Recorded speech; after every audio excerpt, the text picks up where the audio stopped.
Gen V, Season 1, Episode 7, Sick. They throw supposedly another soup in the woods, and there's a guy in there that caught COVID Supreme. Cardoso explains that the virus is transmittable through bodily fluids, but Shetty wants it airborne. From this conversation, Shetty... tripping. Yeah, a lot. But at least we see why. Mm-hmm. Kate calls Shetty and demands that she come over, and demands that Kate comes over to see Shetty. Shetty says that she has a meeting, but she can go over to her place and set herself up. Kate tells her that she took her medication, which she lies about, and obviously we hear the voices later on. But it turns out that the voices that she can hear are other people's thoughts. Mm-hmm. So, kind of important. Marie chases down Jordan Lee and claims that they need to be able to trust in Kate, and that Jordan needs to stop turning into a dude just to make a point. Yeah, listen, they're together, we get it, and we understand that it's a funky little mashup. We do not need to have a dissertation on everything unique about Jordan and Maria Monroe's relationship every episode now. Come on now. Like, let's get on with the damn show. Well, then they share their first real kiss, I guess. No, first kiss, they was fucking a couple episodes ago. Nah, but this is like their first, like, romantic kiss. At least on camera, I think. Yeah, okay, bro. And then after it, instead of embracing it, Maria immediately goes back to Kate. They call Jordan bi-gender. Is there a better name for what this is? I'm tired of this. Just move on. I mean, that's better than transgender, right? No? All right. It's not. I mean, neither one is better than the other. No. I mean, to describe what he is. Not, like, better than the other. He's bi-gender. He has two genders. And okay. I don't know. Sure. Emma is helping Sam after he fucked up all those vault security guards. She's going to get his clothes burned by an ecstasy junkie. She stole clothes from the laundry room, even though he'd rather wear her clothes. And bro repays her by going through her sex toys. She tells him to not go anywhere and not answer the door. Sam is the last dude I'd leave alone in my dorm room. Man, what the fuck? Especially since his first... call one of them and be like, hey, can you come sit with Sam? Can you sit with Sam? Especially since his first inclination is to hide in the closet. That was kind of weird. Jordan and Marie are looking through an office for information they can use, and they stumble upon information about a flight. Seems like there was a family on this flight. And I seem to remember a flight in season 1 from The Boys. Love it. Love it how it's all coming in full circle. Yes. So there was a flight. Oh, shit. I pulled my actual mustache. God damn, that shit hurt. Yeah, no, in season 1 of The Boys, there was a episode where Homelander and Maeve, they had came in on a plane that was crashing. Mm-hmm. And then he realized that he couldn't do shit to stop it. And he was like, oh, well, I'm about to be out. And Maeve was like, no, come on now, go ahead. Hey, help. Like, we got to do something. He like, man, if I get out there and I try to push it, I'll split the plane in half. I have no leverage. Like, number one, I love that scene because it added some practicalness to what you see superheroes do. Mm-hmm. Like, even if you're super strong, super fast, even if you have, like, bulletproof skin, if you can shoot fire out of your hands, there are still real-life weaknesses. I hate Superman as a character because of the impervious nature that he is. Like, it's just, there's this fucking 1 in 1,000 mineral, Yep. you know what I'm saying? Yep. That makes him, or if you can bury him down underground for 12 hours and he hasn't seen the sun, then you can kick his ass. But other than that, he's a dynamo that will never be stopped. And you see a character like that that's kind of like mirroring his image in Homelander. Mm-hmm. But even still, you can't do everything. You know, no one can do everything. Nor does he really want to do anything in this case. He's just like, I mean, there's no practical way for me to actually stop this plane. So it's going to crash. We need to leave. Yeah. And then all those people sitting on there crying, and, oh, no, help us, please. And then it was, they actually got the recording of that shit, and that came out in the later seasons of The Boys. But anyways, enough spoiling The Boys. But then it turns out, old girl's family was on that plane. Yep. Nuts. Mm-hmm. Nuts. Crazy.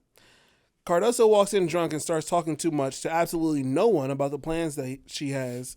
Then he pisses in one of her bottles of alcohol. Oh, God. I'm so mad she's not going to get a chance to taste it. Oh, yeah. Oh, man, that would have been an absolutely gnarly scene to watch. Facts. So taking a nice big swig of that.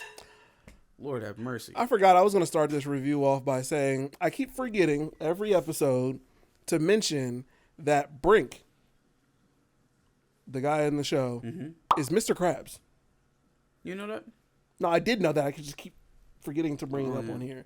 I was going to call him Mr. Krabs for a while, but his character's not coming back. So I just wanted to throw that out there. No. If you did not know, that's Mr. Krabs. Indira goes to Grace Mallory about the project she's been working on, and amongst describing the war amongst us and them, Grace informs her that she probably should stop what she's doing, especially since it won't bring her family back. Turns out Grace Mallory was on the phone with someone listening who could have been Billy Butcher or, I don't know, did they say who it was? They didn't say who it was. I don't know. She probably wasn't talking to Billy, but she's a government operative. She's a spook, so she could have been talking to anybody. Yeah. But she did put a tail on her. I think it's kind of interesting, the contrast, right? Billy Butcher is obviously one of the main characters of the main show in The Boys. And the show is kind of shot from his perspective, right? And you kind of root for him because of what happened to him and what happened to his girl and, you know, his family, essentially. Yeah. But, he's literally a villain to these superheroes. yeah, and he's a villain to the superheroes, but now seeing it from their perspective, seeing it from the kids, at least, all the supes that aren't complete assholes, or at least ones that are of age, you know, they're kind of painting the Billy Butchers of the world as being the bad guys, which, in this context, she's absolutely the bad guy. Yeah. Yep. She's going Israel on him. Sam comes out of hiding in the closet and he starts doing weird shit like spraying Emma's perfume, going through her underwear, real weirdo shit. Bro, here's the thud. Her mini underwear too. That was nuts. That was so crazy. He was pretending like finger puppets with the mini drawers. That was all weird.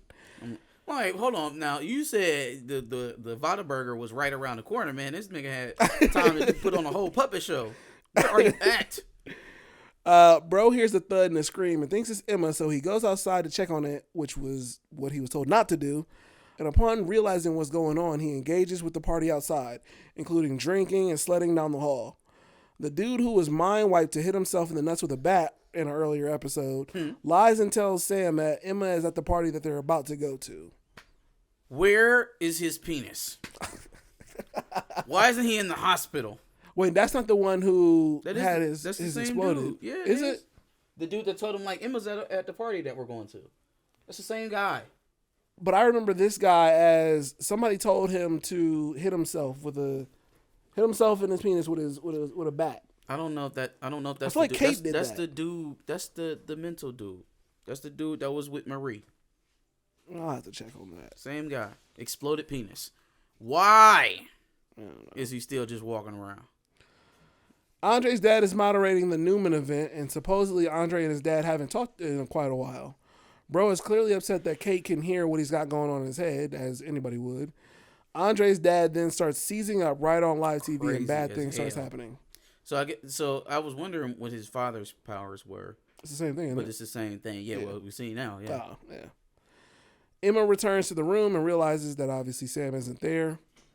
Andre gets to his dad in the ambulance and he starts seizing again. Yo, that scene was nuts too. That Yeah, shit it was was. crazy. He was trying to push his back out. So like, damn, sleeping, knocked out, and probably had a stroke or something, and your father's still stronger than you. Mm-hmm. Nuts. You need to get your weight up, boy. You ain't been working up. You need to stop smoking all that weed. Right.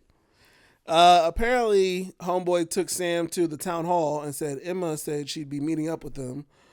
Jordan and Marie want to talk to Newman, but can't because security's in the way.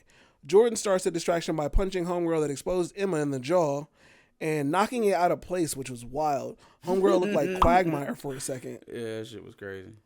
At the town hall, the soup start to go all Charlottesville, and Sam is utterly confused as to why they're mad, but it seems to mimic the kind of incelish propaganda that may ultimately entice him. This nigga's about to be an incel. He's about to have a superpower incel. He's gonna go. Well, that and the fact that he knows some shit that nobody else in the crowd knows about. True. And he's applying that to what these idiots are saying. Yeah. And so that's going to be bad news. For sure. Yeah, for sure. Marie successfully stops Newman since Newman was actually hoping to speak with her, and we know why. Emma finds Jordan and lets him know that she can't find Sam, but luckily Sam just walks up. Man's is happy as fuck that he had his first beer.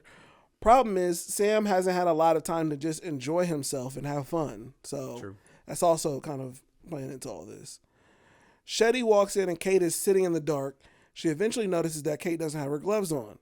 Shetty claims that they are leaving together and basically tries to say that Kate is basically like her daughter. Kate and Shetty hold hands, and Kate comes to the conclusion that she's telling the truth, which means Shetty is a whole other type of evil. That's crazy. So, like, you love her, but you just gonna wipe the earth of all the other people like her. Mm-hmm. Woman is absolutely insane. She's unhinged.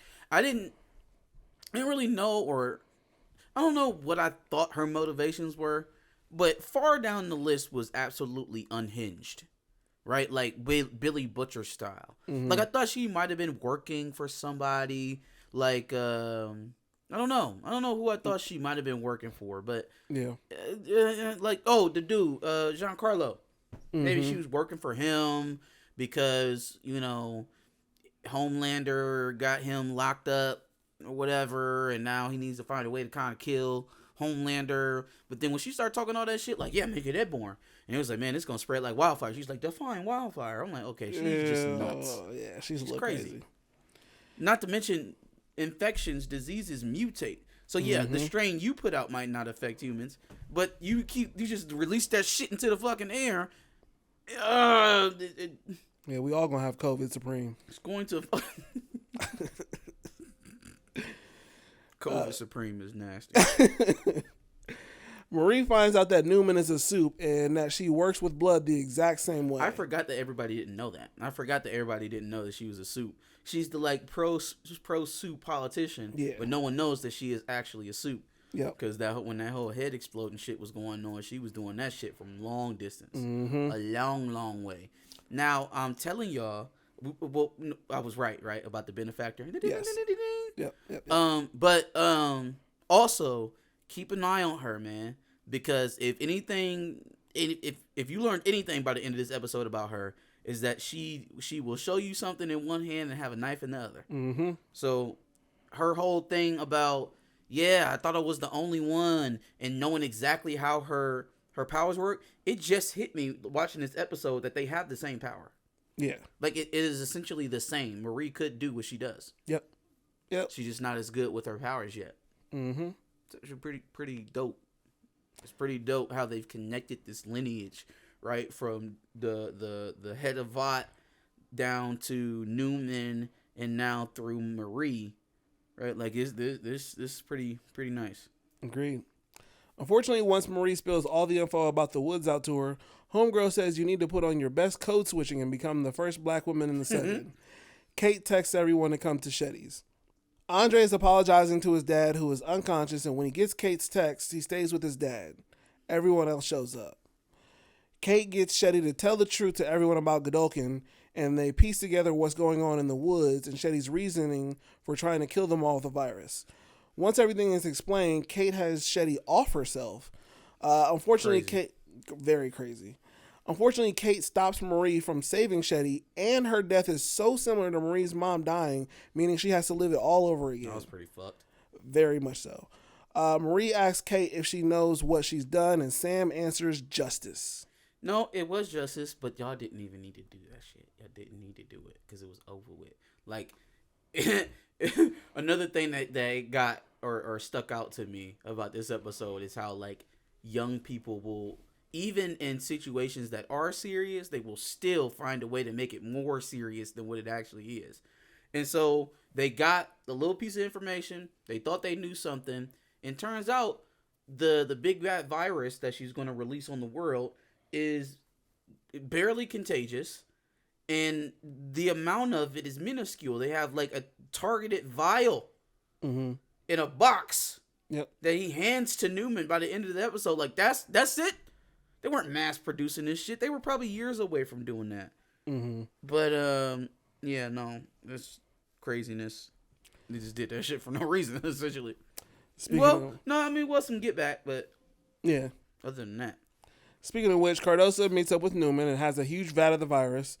Cardoso claims the virus is for compassionate control and then asks if him and his family can essentially undergo witness protection. Once Cardoso hands over the virus, she thanks him and then explodes Bro's head. Called him an American hero and then exploded his head. Yeah, that was the episode. But crazy stuff happened, and now from here it escalates quite a bit. Yeah, man. Looks like from the preview that they're gonna be going after each other next episode, which is, I don't know if I like. We'll see how it plays out. It sounds like a typical X-Men story for me. Mm-hmm. Oh, the humans are good. We gotta fight for them. No, we're superior, and they only seek to kill us. We just need to rise above them and kill them all. It's like Magneto, Professor X shit. So, yeah, basically. I'd like to see them do something other than that, but we'll see how it plays out. Well, next episode is the finale, apparently. So yeah. So we'll see how that works out, and obviously we'll be here for what the Boys season 4. Mm-hmm. Yeah. So let us know what you thought about episode. What episode was this? 6, 7, 7. Episode 7 of Gen V season 1. Give us your thoughts in the comment prompt below. Come back next week. We'll have another Gen V for you. Like, share, subscribe. Absolutely. And make sure you check out our playlist full of Gen V reviews. We've reviewed the entire season so far. And then, like I said, make sure you subscribe. We'll do the finale. And then, like I said, we'll do The Boys when it comes up. We can change. We can all change. Do you have a quote for a new quote every time? Rick Grimes, baby. Oh, my gosh. I hate this.